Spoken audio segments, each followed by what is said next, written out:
기아가 새로운 왕이다. 한국차 브랜드가 내구 품질 조사에서 최고 자리에 올랐다. 미국 폭스뉴스는 지난 2월 미국 최고 권위의 내구 품질 평가인 JD 파워의 내구 품질 조사에서 일본차 대표주자인 토요타를 제치고 1위 자리를 차지한 기아를 호평했습니다. 기아는 2달 뒤 호평이 단지 운이 아니라 실력이라는 사실을 입증하는 동시에 실력에 걸맞는 성과를 거둬들였습니다. 5일 현대차그룹에 따르면 기아는 지난달까지 미국에서 총 14,225대를 팔았습니다. 1993년 미국 시장에 진출한 지 29년 만에 누적 판매 대수 1,000만 대를 돌파했습니다. 기아는 차량용 반도체 품귀로 극심한 생산 차질이 빚어졌던 지난달에는 미국에서 59,063대를 판매했습니다. 전년 동월보다 15.8% 판매가 줄었지만 선방했습니다. 미국 시장을 놓고 경쟁하는 토요타는 22.7%, 혼다는 40.4%, 스바루는 25.5% 각각 감소했기 때문입니다. 기아 효자 차종은 스포티지로 지난달 11,380대 판매됐습니다. K3는 9,798대, 텔루라이드는 8,233대 등으로 그 뒤를 이었습니다. 친환경차는 스포티지 뒤를 이어 기아 효자 자리를 노리고 있습니다. 기아는 지난달 친환경차 6,779대를 판매했습니다. 전년 동월보다 130.3% 증가했습니다. 전기차 판매량은 4월 기준 역대 최다 기록도 세웠습니다. 에릭 왓슨 기아 미국 판매법인 부사장은 5세대 스포티지의 성공적인 출시와 전동화 모델 판매가 호조를 보이고 있다며 가장 중요한 SUV와 전동화 모델 부분에서 기아는 선도적인 위치를 굳건히 하고 있다고 말했습니다. 기아 친환경차는 미국은 물론 국내와 유럽에서도 인기입니다. 기아는 글로벌 자동차 시장에서 올 1분기 동안 친환경차 11만 43대를 팔았습니다. 전년 동기보다 75.2% 증가했습니다. 전체 판매 중 친환경차 판매 비중은 15.8%를 기록, 전년 대비 6.9%포인트 확대됐습니다. 유형별로는 니로, 소렌토, 스포티지 등으로 구성된 하이브리드카가 51,025대 팔렸습니다. 전년 대비 68.7% 늘었습니다. 니로, 시드 등을 중심으로 한 플러그인 하이브리드는 전년보다 4.3% 증가한 15,868대 팔렸습니다. EV6와 니로 EV 등 전기차는 43,150대 판매됐습니다. 전년보다 148.9% 폭증했습니다. 국내와 서유럽 시장에서는 기존 전기차 대표 모델인 니로 EV의 판매 호조가 이어지는 데다 유럽 올해의 차를 수상한 EV6 판매까지 더해져 전기차 판매 비중이 높아졌습니다. 국내 전기차 판매 비중은 지난해 2.7%에서 올 1분기에 7.6%, 서유럽에서는 10.6%에서 16.1%로 각각 확대됐습니다. 글로벌 자동차 산업 리서치 기관인 자토에 따르면 기아는 올해 2월까지 서유럽 시장에서 총 14,269대의 전기차를 판매, 점유율 8.7%를 기록했습니다. 점유율 10%로 1위를 차지한 테슬라에 이어 2위를 달성했습니다. 지난해 6위에서 4단계 뛰어올랐습니다. 만약 과거처럼 앞으로도 내연기관이 지배하는 자동차 시장 구도가 이어진다면 현대차 및 기아가 일본차의 시장 점유율을 대체하는 시대가 올까라는 의문이 생길 수 있겠지만 전기차 시대라면 전혀 얘기가 달라집니다. 삼성증권은 4일 현대차 기아에 대한 미국 시장 분석 리포트를 통해 현대차그룹의 현대차와 기아는 2022년 들어 전체 미국 자동차 시장에서 이미 일본의 혼다를 앞서기 시작했고 시장 점유율 10% 내외로 5위 업체로 자리매김했다며 특히 전기차 부문에서 현대차 기아는 테슬라에 이어 2위를 차지하고 있다는 점을 주목했습니다. 앞으로 비중이 확대될 미래 전기차 시장에선 현대차 기아가 이미 일본 차들에 비해 시장 선점을 했다는 점을 강조한 것입니다. 실제로 도요타, 혼다 등 일본의 주요 완성차 업계는 전기차 대응이 늦어 아직 글로벌 전기차 시장에서 두각을 보이지 못하고 있다는 평가를 받고 있습니다. 현재 미국 전기차 시장의 지배자는 테슬라입니다. 4월 판매량 33,000대로 미국 전기차 시장 점유율 46.2%로 1위를 차지했습니다. 이어 현대차 기아가 총 8,954대로 집계됐습니다. 현대차 4,791대 및 기아차 4,163대를 합친 숫자로 미국 전기차 시장 점유율은 12.5%에 달합니다. 차종별로 보면 현대차의 주력 전기차인 아이오닉5는 2,677대, 기아의 주력인 EV6는 2,632대로 실적이 좋았습니다. 포드 MI가 3,805대, 폭스바겐의 ID4가 648대 팔렸습니다. 현대차 기아는 올 하반기에 니로 2세대, GV60을 미국 시장에 출시할 예정입니다.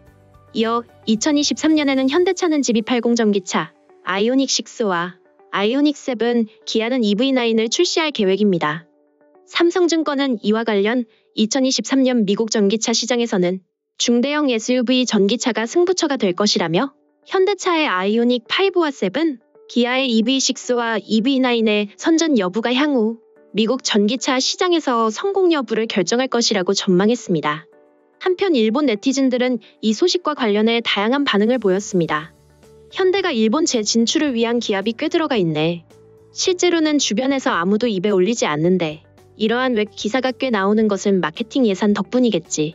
일본에서는 한국 제품들에 대한 그런 긍정적인 이미지는 없지만 그래도 스마트폰에 있어서 삼성이나 TV에 있어서 LG 또한 일정한 존재감을 가지기 시작하고 있는 것은 사실이긴 하다. 다만 차는 집 다음으로 비싼 쇼핑 품목이다. 그 가격대에서 일본인들이 한국 차를 빨리 선택하게 될지 의문. 또한 품질이나 지원에 있어서 얼마나 일본인의 기대치에 대답할 수 있는지를 살펴볼 필요가 있다. 당장은 힘들겠지만 제대로 된 품질과 서비스를 계속 제공한다면 조금씩 일본 시장을 차지할 가능성도 있을 것이다. 현대가 아무래도 홍보 광고비를 많이 쓰는 것 같은데 이대로 괜찮겠는가? 러시아의 우크라이나 침공 문제로 배터리 원료인 니켈, 기타 텅스텐, 티타늄을 구할 수 없어서 곤란하지 않을까 싶은데? 전혀 타고 싶은 요소가 없는 차인데 최근 무작정 추천하는 기사들이 있어서 매우 신기하다고 느낀다. 원하는 사람은 사면 그만이라고 생각은 한다만 역시 그다지 직접 구매에 달리고 싶지는 않은 인상이다. 어느 기사에서나 긍정적인 의견뿐이다. 그것보다 애프터 서비스는 어떻게 돼? 일본 사용자는 자동차의 성능이나 가격만으로 사는 것은 아닌데 차라는 것이 아무래도 오래 타는 것이니까 구입 후 애프터 서비스가 더 중요하다고 생각한다.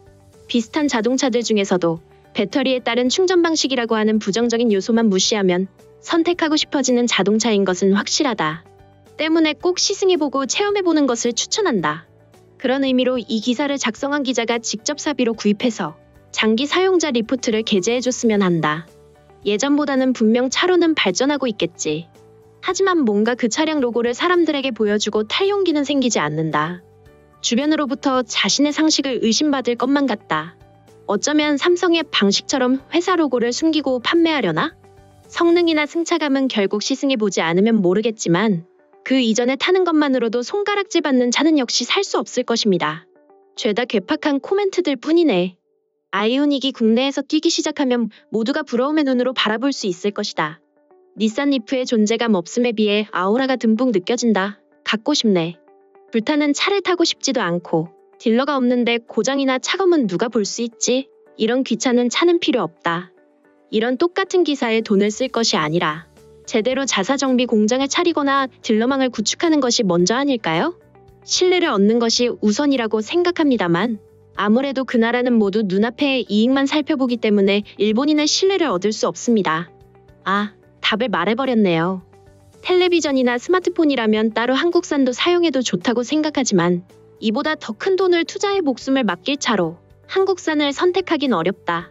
이번 차의 생김새는 상당히 좋아 보이지만 실제 구입할지는 또 다른 얘기로 근본적인 신뢰감이란 것이 전혀 없다. 20대 중후반 정도의 한류를 좋아하는 여자가 서브 차량으로 사줄지도 모른다고 생각했지만 역시 일본에서의 판매량을 전혀 읽을 수 없다. 일본에는 귀국보다 뛰어난 물건들로 가득하니 부디 조국으로 돌아가십시오. 더는 우리가 원하는 바를 충족시키기까지는 아니라고 단언할 수 있습니다. 이 한국 업체의 재진출, 수입이 아직 적고 차에 별로 관심이 없는 사람이 많은 젊은 세대로 타깃을 옮기려는 전략으로 성과를 내는 건 아무리 생각해도 어렵지 않을까 싶은데요. 일본 차에 비하면 성능이나 연비, 애프터 서비스도 별로일 것이라는 이미지로 기억하는 부모 세대들이 추천할 것 같지도 않고 차의 멋짐이나 스테이터스를 원하는 사람이라면 유럽차를 원할 테고요.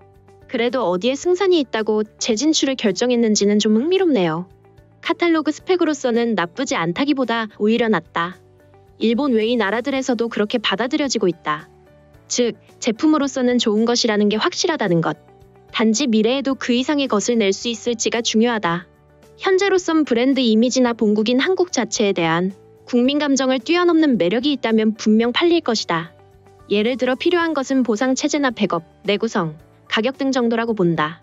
실제로 대형 버스는 일정한 점유율을 확보하고 있는 것 같고 기사와 같은 현 상태라면 조만간 일본차나 유럽차보다도 좋은 제품이 탄생할 수도 있을 것 같다.